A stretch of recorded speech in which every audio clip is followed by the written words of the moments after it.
We will start taking questions. Right here in the front row. Yeah, I'm Devin Douche from 103.9 in Huntsville, Alabama. Y'all are widely considered to be the best wide receiver group in the country. Do y'all have a nickname for yourselves? Yes, we call each other the Ride Outs. The Ride Outs? Yeah. Okay. Thank you. To your left, second row. Jerry, obviously you guys came up short of the national championship game against Clemson, and in the way that it occurred, do you think that, what kind of motivation that gives you guys heading into this year, getting very close to the mountaintop once again, but falling short this time, does that give you some added motivation? Yeah, it was really a tough loss last year to Clemson, which was a great team, but like Coach Selby always say, so what, now what? So what, we lost last year, now what? Now what we're going to do about it to improve our game this year to not finish off the season like how we did last year.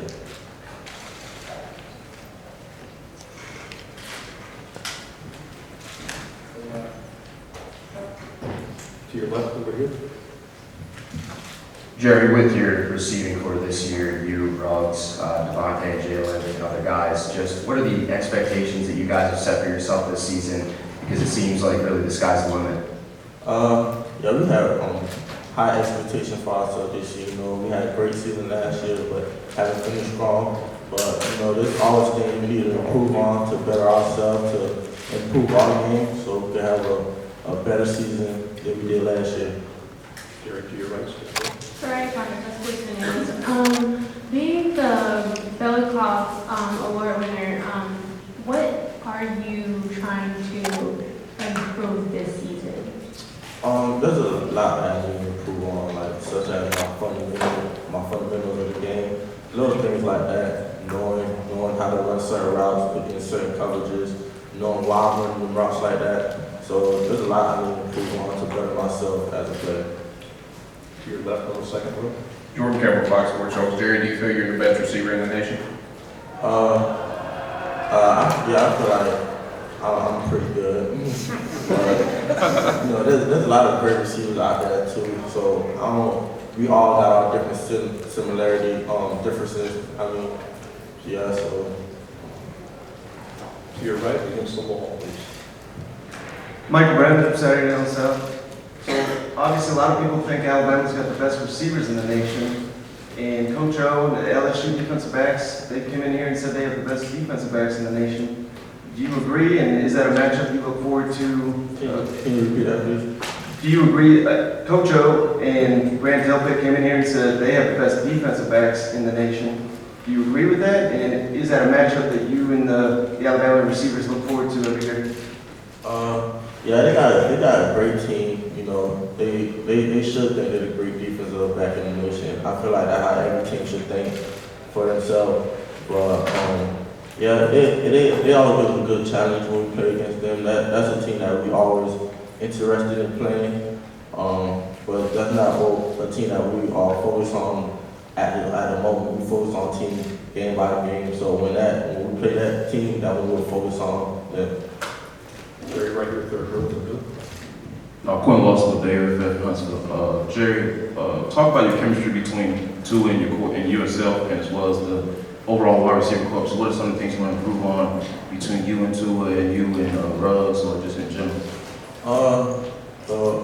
Me and Tua had created chemistry like at the opening.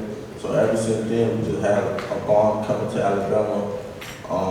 There's a lot of stuff we need to work on. Just new plays, because we have new coaches that new plays that we need to figure out. The details and fundamentals of those plays. So there's stuff like that we need to focus on as a receiver group and as an offense. In the middle of the cameraman, if you could speak louder. Sure. We already asked you if you're the best wide receiver in the nation. Is Tua the best quarterback in the nation? Yeah, I believe so. In my opinion, I believe Tua is the best quarterback in the nation. In my opinion,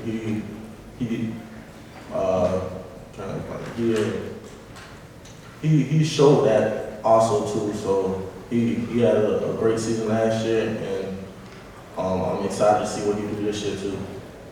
Yes, in the back. Rashad Snell, Alabama News Network in Montgomery. Alabama's had some of the top receivers come through, like ranking the receivers.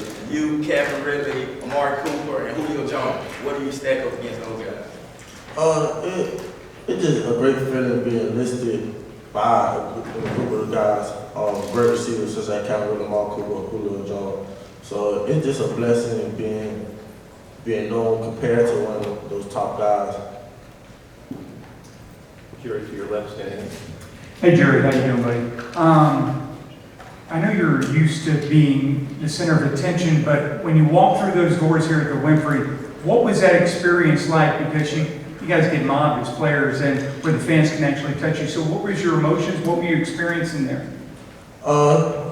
It's just like a post game after a game. So it's just like the fans come up to you, sign ball and stuff. So that's something I'm kind of used to. But you know, it's a great feeling knowing there's people that's out there rooting for you, motivating you, and just like support you for what you're doing. So it's a great feeling having the fans out there supporting us like that. To your right on the second row. Hey, Jeudy. About a month ago, you worked out with AB. How was that workout? And I think about 3 weeks ago, you and other receivers were going against the DBs. How did that come about? I hit up AB on Instagram, and he just texted me and told me to come over. So I went over there. We got a lot of good work in. He taught me a lot, such as taking care of my body, and things like that. To your left on the third row. AJ Spring 90.7 WVUA FM Tuscaloosa. Jerry, you spoke on your relationship with Tua. Can you talk a little bit about your relationship and the receivers' relationship with Mac Jones and some of the younger quarterbacks and how they progressed leading into the 2019 season? It progressed a lot. Freshman to Lil Tyler and Mac Jones. We actually got some working like last week with Matt Jones, so just improve. He wanted to get some work in to improve with himself, and we improved working on ourselves too as well. So he's doing a great job. In the middle, second row. Carolyn Grace, WAFF out of Huntsville, Alabama. Going off of a previous question, how has your relationship with Tua changed, if at all, this offseason, knowing that he's the only quarterback that you have to build chemistry with? I don't think it hasn't changed. You know, we keep that same chemistry, that same bond. You know, just go out there every day, compete to better ourselves, and just work every day just to be the best player that we could be to help our team get to the national championship. In the middle, second row again. Jason Marks at 730 up in Huntsville, Alabama. A new offensive coordinator this year in Steve Sarkisian. Talk about the transition from Mike Loxley to Sark. I don't say there's a lot of big transition. He, Coach Sarkisian, he just brought some stuff that he had in the NFL to him here to the Alabama, so he didn't really switch a lot of things. He just added, changed it or tweaked a little bit of the offense and just added his way into it. We have another one in the middle. Sure. I know you get asked this a lot, but who is the fastest player on the team?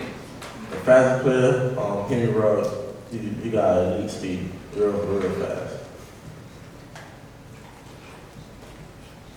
We have Jerry for 5 more minutes. Anybody else? Okay, right here. Cameraman.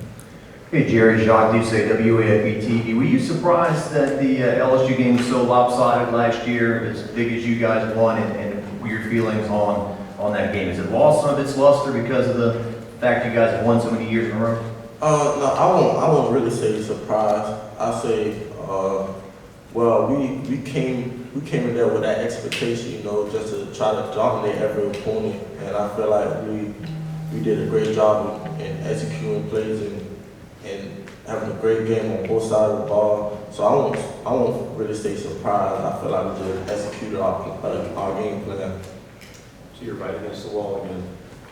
Hey Jay, I wanted to know, when Jalen Hurts left for Oklahoma, do you still keep in touch with him? And you guys ever talk about potentially seeing each other in the college football playoff?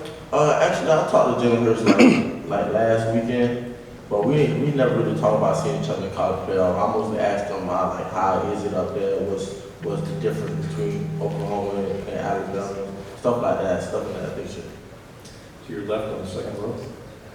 Jerry, the University of Alabama has been such a powerhouse in college football for so long now. As a player, being kind of a part of that machine, do you ever get a chance to just kind of stop and take it in? I mean, Bryant-Denny is such a wonderful environment. The fan base is, so hungry and so thirsty for victories. And do you ever get a chance to stop and take all that in? And what's your thoughts about just the Alabama fan base in general? Yeah, of course. Before every game, you just run out there and you see a whole bunch of fans just screaming and yelling your name. You just sit there and think like, this is an amazing feeling, having an amazing fan base supporting us, it's great being an Alabama football player, knowing all the fans supporting. Right here in the front row. Jerry, Dean McMillan with 24/7 Sports, Bama Online. Outside of Tua, over the summer, have you had an opportunity to work with the younger quarterbacks, and what are your thoughts on some of those guys since they were right on campus? I worked with the young quarterbacks. They're great quarterbacks. They are ready to get better and compete and learn the offense. So it's great having quarterbacks that's ready to learn and better themselves to help them have an opportunity to play this season and get better. In the middle of the camera, man. Not looking forward, but to the possible NFL draft. A lot of people say that you're going to be not just the first receiver off the board, but possibly the number one pick in the draft. And that could possibly be the first one since Keyshawn Johnson. How do you respond to those types of analysis? Yeah, I'll be seeing that on people be tagging me on that on social media, but that's not really what my focus is because once you just have a bad season, all that expectation is out the window. So I'm focused on just having a great season to help my team get to the championship and just better myself day by day. Last two questions up on the camera, man, from the end, please. Jerry, when Alabama lost to Clemson in 2016, Coach Saban talked about not wasting that feeling. Is there any message in particular he's talking to you guys from that going into this season? Can you repeat that, please? In 2016, Coach Saban talked about not wasting the feeling after falling to Clemson in the national championship. Is there any message he's driving home going into this season of redemption or anything? I won't really say. We don't really focus on what happened last year, like I said, or the year 2016. We just focus on what can we do to improve our game and improve to be a better team than we was last year. So we focus on day by day, game by game to improve our system and fundamentals on being the best team we could be to get to the national championship. Final question right here at the end of the camera. Hi, Jerry. With such a rigorous practice schedule you'll have and training in the off-season, what kind of activities or hobbies do you have that you do to wind down and kind of just relax? Sleep. But I don't really say. I'm so addicted to football. That's the only thing I love doing. So I even watch film, train, or watch highlights. So that's mostly my hobby is football. I won't say I love football. I say I'm addicted to it. Thank you very much for your time. Thank you for having me.